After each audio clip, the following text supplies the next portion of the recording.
Republicans in Levy County came together to raise money for future elections. TV 20's Emma DeLamo tells us which Florida Congresswoman was the keynote speaker at the event.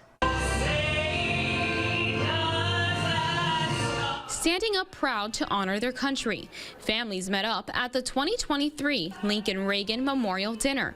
It was put together by the Levy County Republican Executive Committee.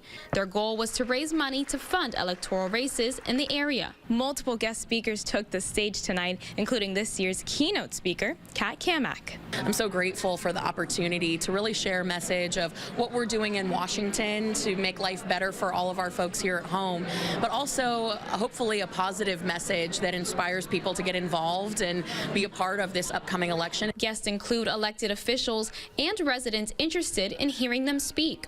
Organizers say this is a great way to bring people who live in rural areas together. It's a wonderful opportunity for us to, not only just hang around and chat, but also hear some great people come and talk. The event is held every year.